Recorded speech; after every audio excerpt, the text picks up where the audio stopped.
I was 18 years old when I got married. I belonged to a very conservative family, a Baloch family, where good daughters never say no to their parents. My father wanted me to get married, and all I said was, if that makes you happy, I'll say yes. And of course, it was never a happy marriage. Just about after 2 years of getting married, about 9 years ago, I met a car accident. Somehow my husband fell asleep and the car fell in the ditch. He managed to jump out, saved himself. I'm happy for him. But I stayed inside the car and I sustained a lot of injuries. The list is a bit long. Radius ulna of my right arm were fractured. The wrist was fractured. Shoulder bone and collarbone were fractured. My whole rib cage got fractured. But that injury that changed me and my life completely was the spine injury. Many people came to rescue. They gave me CPR. They dragged me out of the car. And while they were dragging me out, I got the complete transection of my spinal cord. Those 2.5 months in the hospital were dreadful. I was at the verge of despair. One day, doctor came to me and he said, well, I heard that you wanted to be an artist, but you ended up being a housewife. I have a bad news for you. You won't be able to paint again. Next day, doctor came to me and said, your spine injury is so bad, you won't be able to walk again. I took a deep breath and I said, it's all right. Next day, doctor came to me and said, because of your spine injury and the fixation that you have in your back, you won't be able to give birth to a child again. That day, I was devastated. I started to question my existence. Why am I even alive? So what kept me going was, one day I asked my brothers, I know I have a deformed hand, but I'm tired of looking at these white walls in the hospital and wearing these white scrubs. Bring me some colors, bring me some small canvas. I want to paint. So the very first painting I made was on my deathbed, where I painted for the very first time.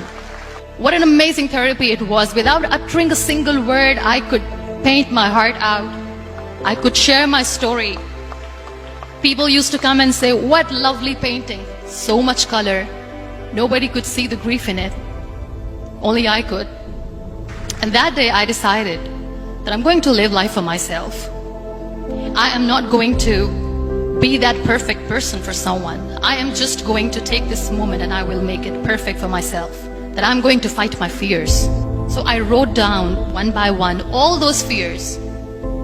And I decided that I'm going to overcome these fears one at a time. You know what was my biggest fear? Divorce.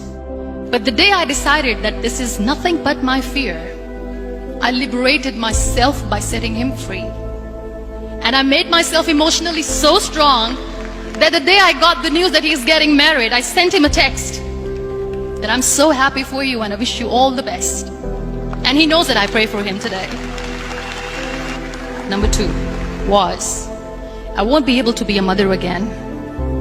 And that was quite devastating for me. But then I realized there are so many children in the world, all they want is acceptance. So there is no point of crying, just go and adopt one.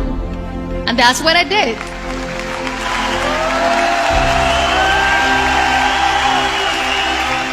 I gave my name in different organizations, different orphanages, and I waited patiently.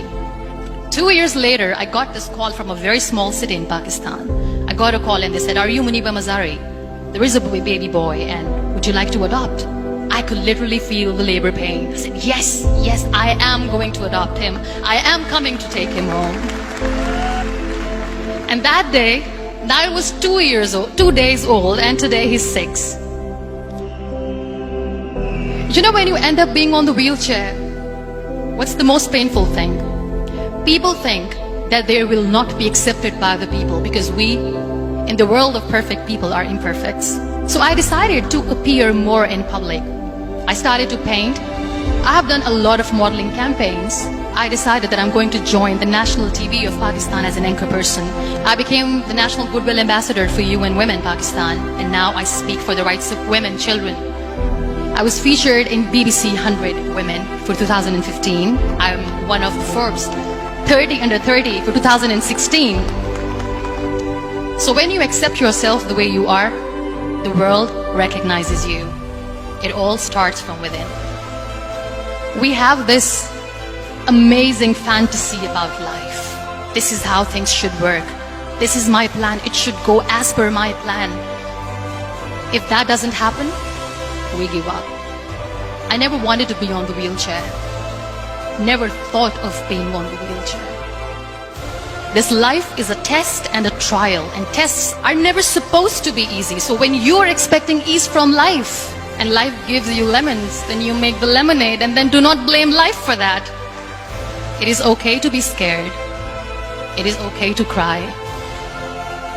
Everything is okay, but giving up should not be an option. They always say that failure is not an option. Failure should be an option, because when you fail, you get up, and then you fail, and then you get up, and that keeps you going. Embrace each and every breath that you are taking. Celebrate your life. Live it. Don't die before your death. Real happiness lies in gratitude. So be grateful, be alive, and live every moment.